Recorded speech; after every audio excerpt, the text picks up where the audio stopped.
Sa videong ito ay magmumotor tayo papuntang Baler, Aurora at madadaanan natin ang Canili Dam ng Maria Aurora. Pupuntahan din natin ang pinakamatandang baliti-tree sa Pilipinas at hanging bridge ng Baler.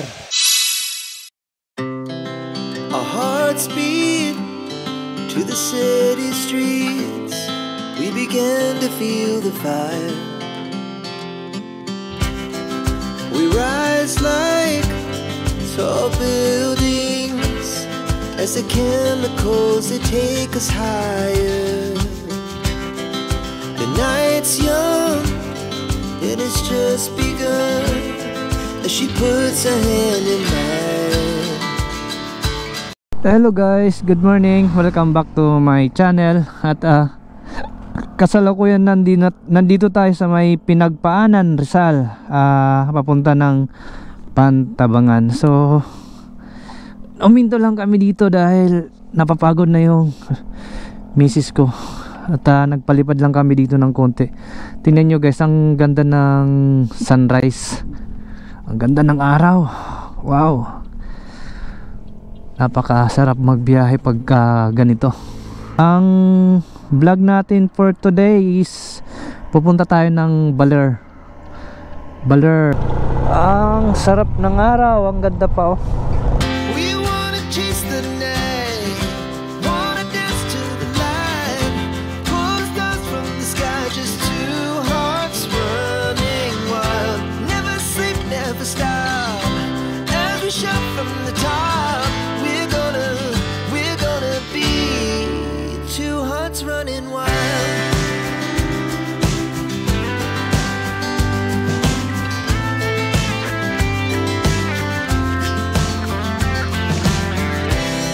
Now the morning is the afternoon. We lay awake in bed. The laughs so loud as the hours pass. We're gonna do it all again. We wanna chase the night, wanna dance to the light, pull the stars from the sky, just two hearts running wild. Never sleep, never stop, as we shout from the top. We're gonna Checkpoint.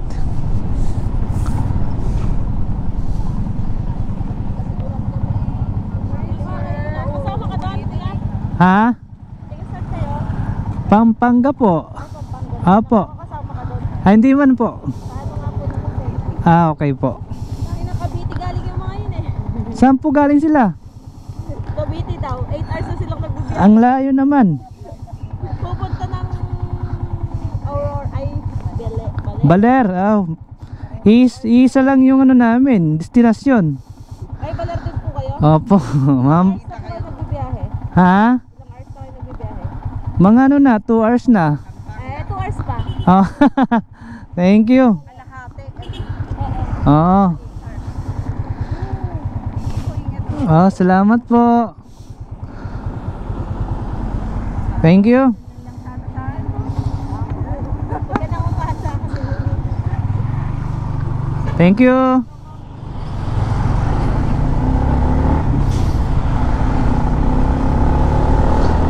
So, yung mga tropa natin ay naandyan lamang nakaantabay sa mga nagbibiyahe. Okay yan.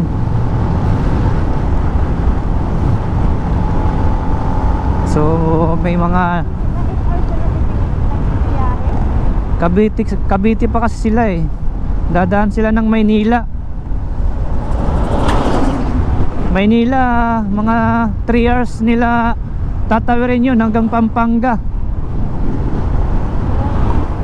Kaya ko yan. Ha? Kaya ko. Kaya mo? Oo, kasi wala lang pa.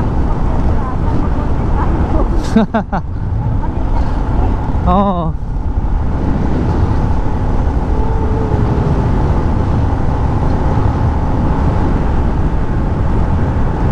Ang sarap sa mata yung ganito. Sana ganito lang ang palagi.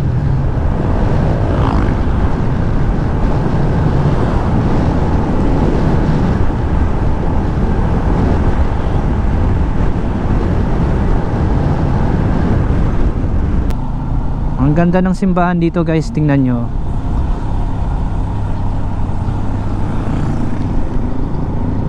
Yan o.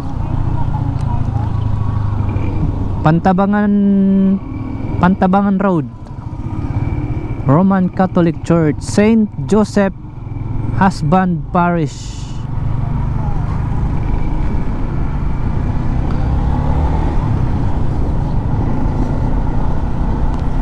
Dito rin tayo dumaan sa ano eh, nung nagpantabangan lake tayo. Oh, dito tayo dumaan. Oh, sinaalala ko yung simbahan na yan.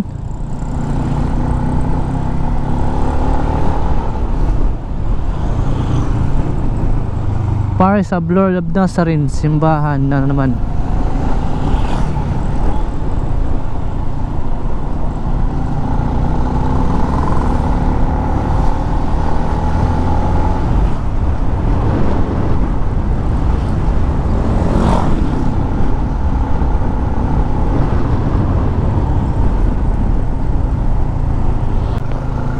Alright guys, at papasok na tayo ng Pantabangan Dam. Pantabangan Dam. Papasok na tayo ng Pantabangan nito. Ito yung ano nila, arko. So may kainan to dito eh. Masarap din yung pagkain nila dito. Oh, nagpa-picture pa nga tayo dito, di ba? Oh.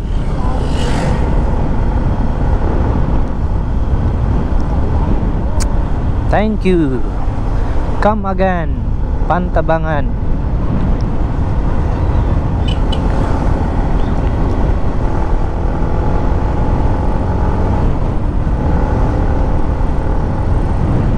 Ayan, welcome Pantabangan. Ayan, oh.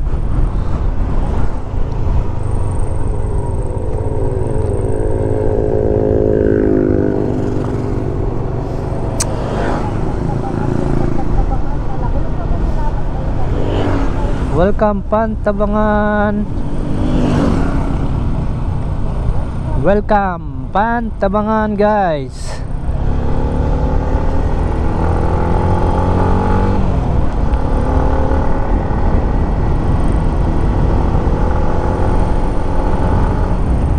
So ayon sa mapa natin ay 2 hours pa yung bibiyahin natin. So at least nakatawid na tayo ng mga crucial na mga daanan. Yung mga dito hindi na masyado itong mga matatraffic. Maluwag na to, masarap na magbiyahe pag dito banda. Alright guys, let's go. Update na lang.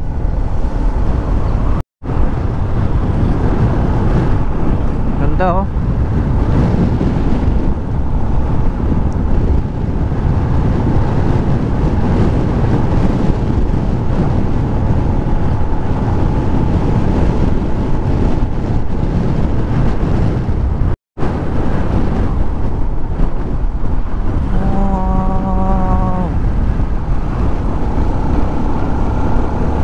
Ganda oh. Kaya lang kalbo na yung mga bukid oh. Wala nang mga dahon. Pero maganda pa rin.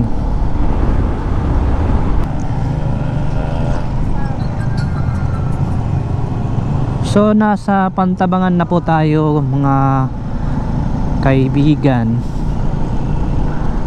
At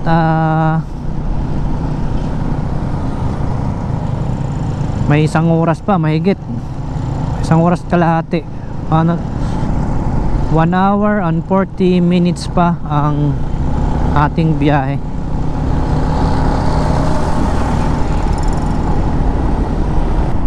May checkpoint doon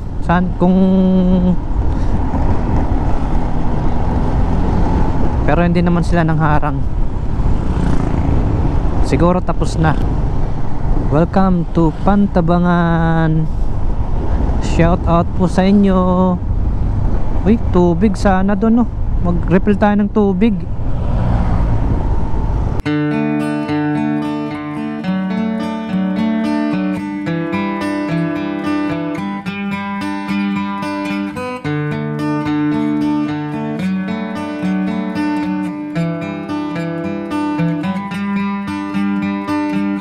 Ang ganda ng Pantabangan.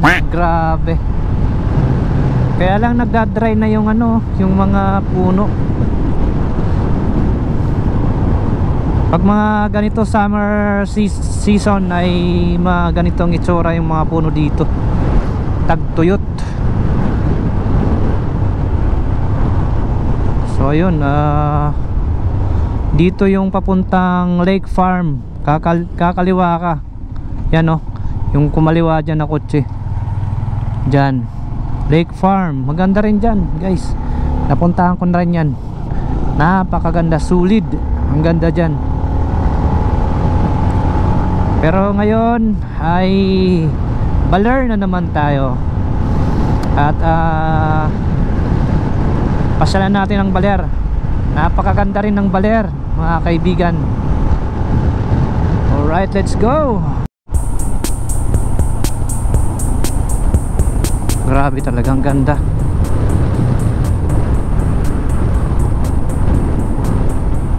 Ang ganda ng Pantabangan Road.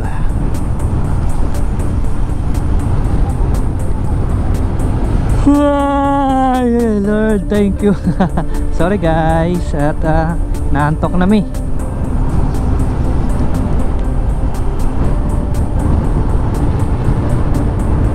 Tingnan nyo, parang uulan pero hindi. Wow.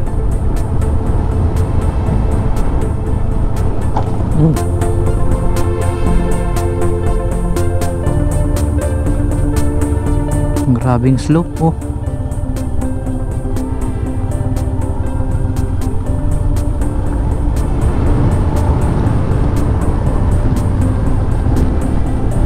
Kaya dahan-dahan. Nabibingi ako sa ano. Nabibingi ako.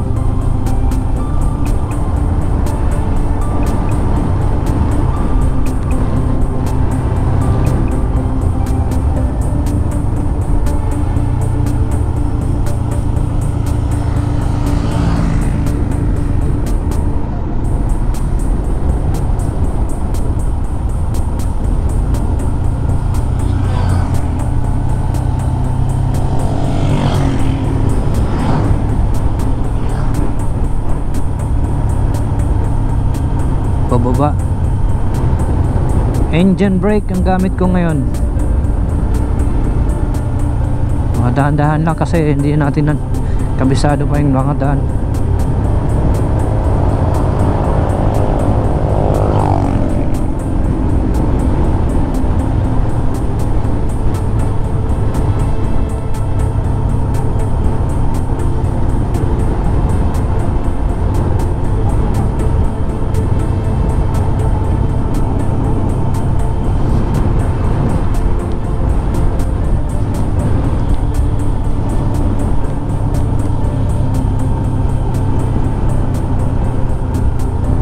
Wow,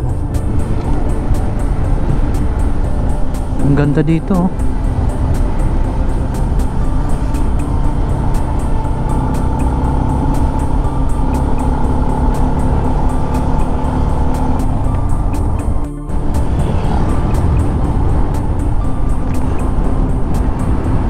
Tingnan nyo guys, oh, ang ganda ng mga kabukiran doon. Wow.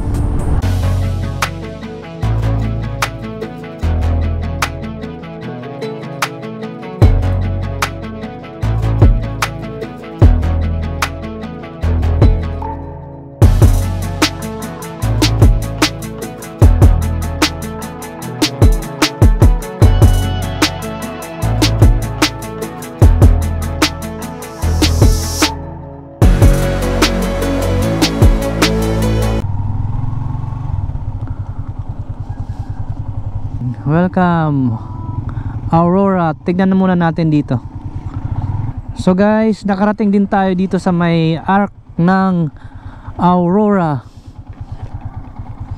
Tingnan natin guys. Walang hiyaw naman, nakapakpa ako ng tay.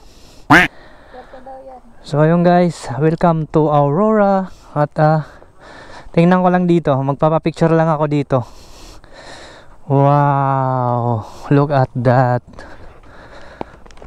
So yung guys, nagpa-picture lang tayo dyan. At bihira ko lang kasi dito madaanan, kaya kailangan ko magpa-picture dyan. So itutuloy na natin yung biyahe na natin papuntang Baler. So isang oras na lang yung babiyahe natin.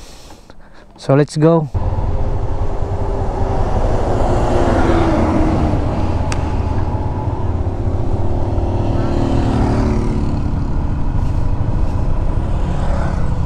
Kanili Diao Dam.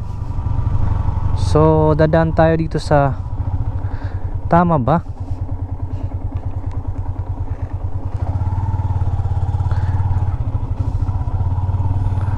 Ay, dito ako magpapalipad din ako dito. Kanili Diao Dam. Ito ang Kanili Diao Dam at Reservoir. Ito ay marahil ang pinakamagandang irrigation dam sa bansa. Ang dam ay bahagi ng bayan ng Maria Aurora sa lalawigan ng Aurora.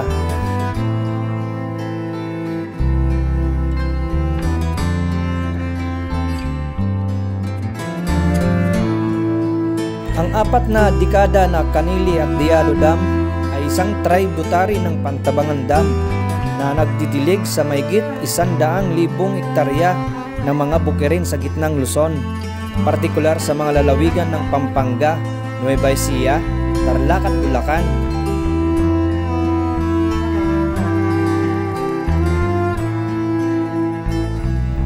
Ang dam reservoir ay itinayo noong 1970s.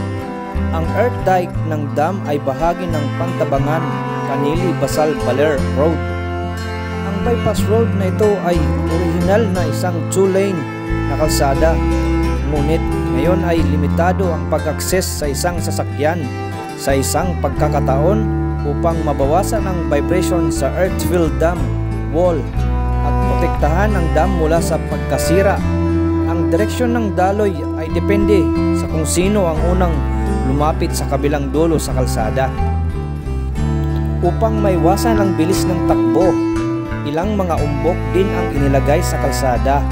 Mayroon ding 10 toneladang limitasyon sa timbang ng sasakyan na pinapataw. Ipinagbabawal ang mga trailer at malalaking truck. Ang malalaking truck ay dumadaan sa lumang ruta, Nueva Ecija Aurora Road, na dumadaan sa Bungabon Town. So ayun guys, at dito sa daanan na to ay kailangan gabi lang kasi pag 4 wheels ay isa lang ang pwedeng katulad niya, nauna sila. So antayin natin sila. Masikip lang kasi yung daanan. So kailangan mag-giveaway tayo. So dyan, tingnan nyo, marami parang palaisdaan ata dyan. Mga palaisdaan. Tsaka ang gaganda ng mga tanawin sa kabundukan. Okay, tayo na. It's my turn. Taas dito. Ang taas.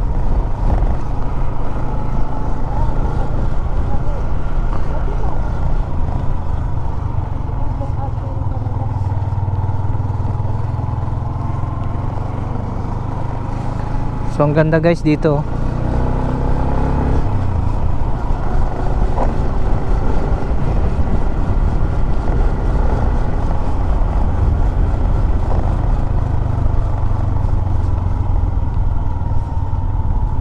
Thank you.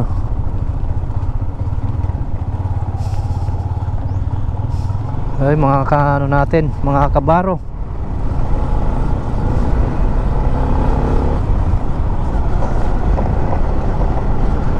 Yan dyan, mga kabaro natin.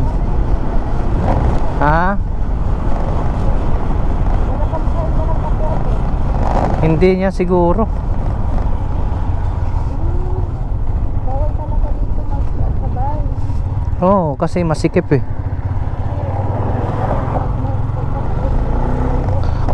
Kailangan give way. Masikip.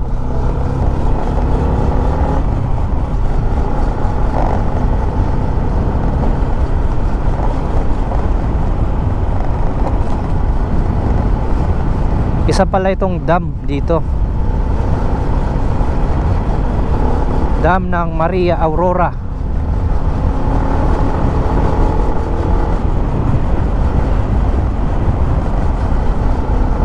Maingay yung kadina ko ngayon ah. Hindi nalagyan ng ano, langis. Dito naman may mga pasalubong dito.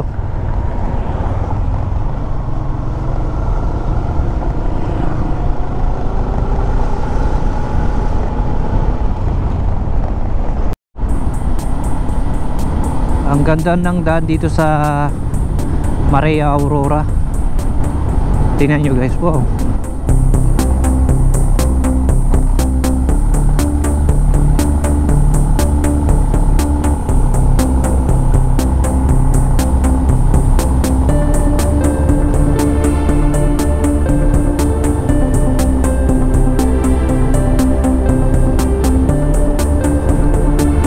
Ang kagandahan lang kasi sa mga ganitong lugar eh walang gaanong traffic.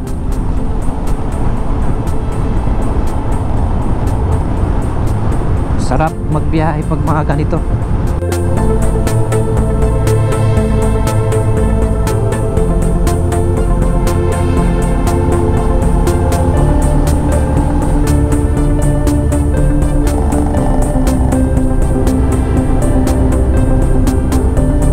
Ang ganda ng daan nila dito, kinis.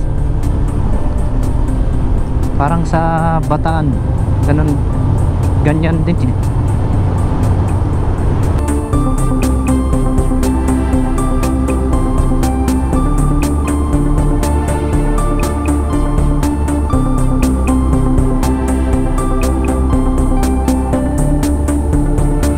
Ano be?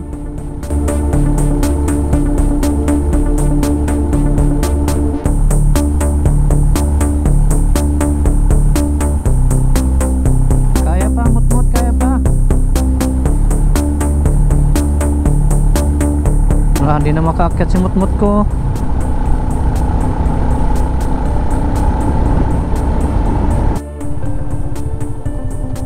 Welcome Barangay Dinawan. Alright, Barangay Dinawan na tayo guys. Kala ko Dinadyawan.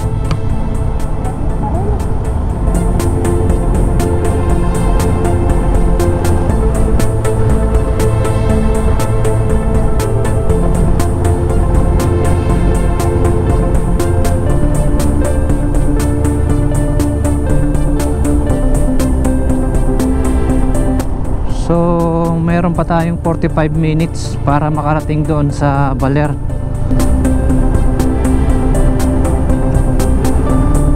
So guys, nandito na tayo sa may bayan ng Maria Aurora. We love Maria Aurora.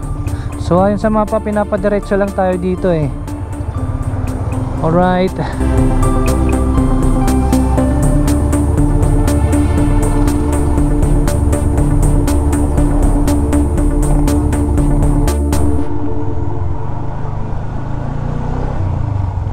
Ha?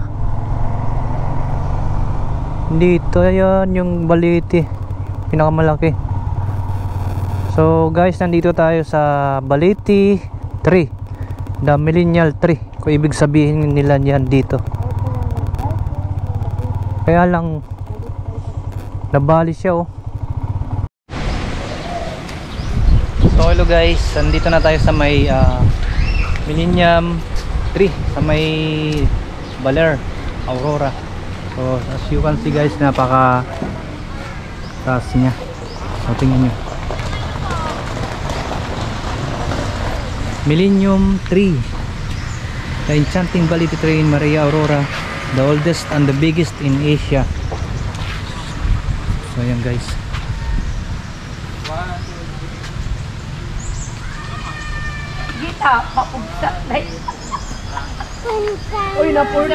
Ito ang Millennium Tree of Asia, kung tawagin ay Balete Tree. Ang Balete Park ay matatagpuan sa Barangay Quirino, Maria Aurora, at 7 kilometro lamang mula sa town proper. Ang parke ay naglalaman ng higit sa 600 taong gulang na puno ng balete na itinalaga bilang opisyal na Millennium Tree ng Pilipinas. Ito ang pinakamalaking puno sa uri nito sa Asia at kakailanganin ng 60 na matatandang lalaki na magkahawak kamay sa haba ng braso upang palibutan ang napakalaking puno nito. Napakalaki niya guys, oh. Ang ano nga kasi naputol na niya, no? Naputol na. Ay, Putol dun. puno. Guys. Laking puno guys.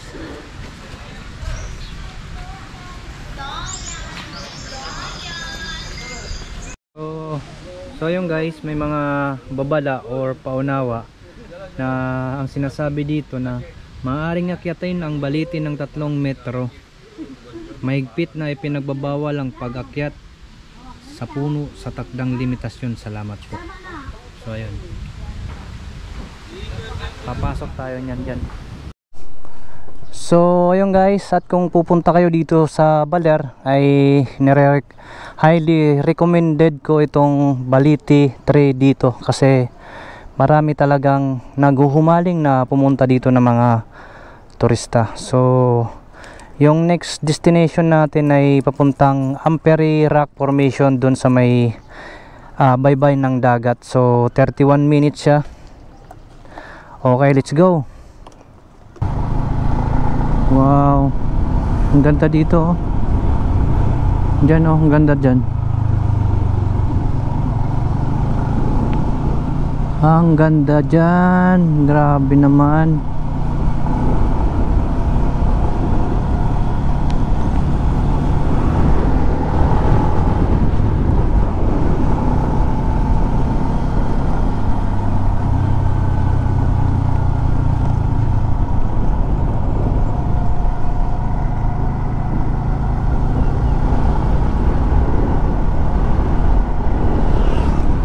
Maglalakad na lang.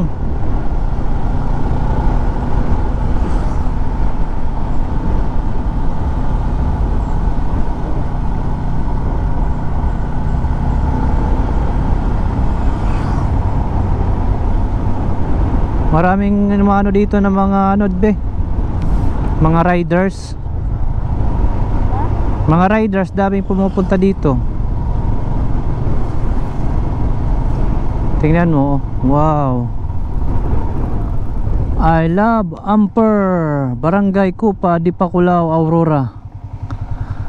So nasa Dipakulaw, Aurora na tayo guys.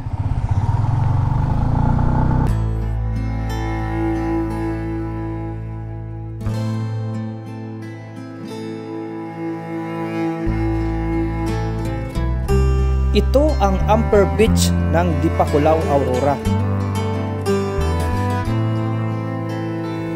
Ang Amper Beach ay matatagpuan sa munisipalidad ng Dipakulaw, Aurora sa Pilipinas. Ito ay isang dalampasigan kung saan ang mga turista ay nagpupunta hindi para sa paglangoy, kundi para sa kahanga-hangang tanawin na inaalok nito. Ang dalampasigan ay kilala sa makinis na mga bato nito na may iba't ibang laki at kulay, malalaking alon, at nakakamanghang tanawin ng pagsikat ng araw. Ang beach area ay tinatawag na Bunga Point o Ampere Point, kung saan sa isang tiyak na oras ang mga lokal na residente ay pumunta sa Okotonan Cave upang hulaan ang lagay ng panahon. Ang mga alon sa pagtama sa baybayin ng kuweba ay gumagawa ng isang pagsabog na ang tindi nito. Ayon sa lokal na kaalaman, ay tumutukoy sa tindi ng papasok na panahon.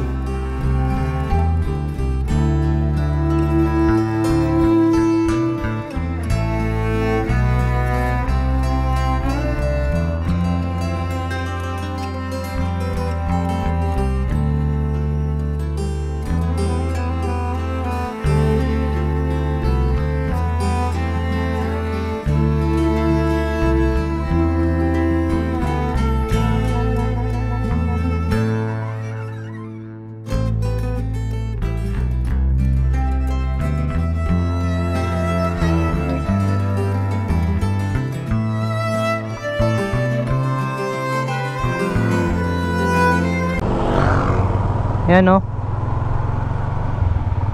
Solid dito guys. Wow, ang ganda.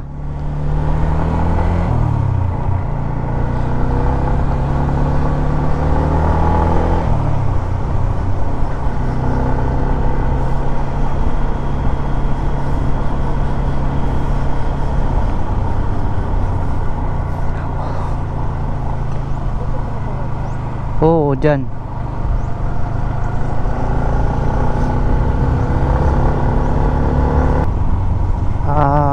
Ang next naman namin na ruta ay yung Hanging Bridge.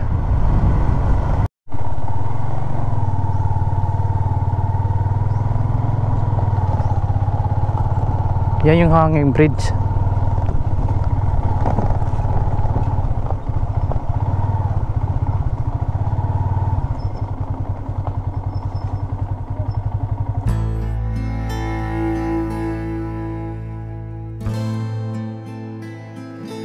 Ang Hanging Bridge ay matatagpuan sa sitio sa Bali at nag-uugnay sa Barangay Tibang at Barangay Sabang. Ang tulay ay tinayo para sa paggamit ng mga lokal at hindi inalaan para sa turismo. Ngunit dahil ang tulay ay tinakda sa isang lugar na biswal na kahanga-hanga, ito ay nakakuha ng katanyagan. Isa na ito sa mga sikat na atraksyon pang turista ng Baler na madalas puntahan ng mga turista.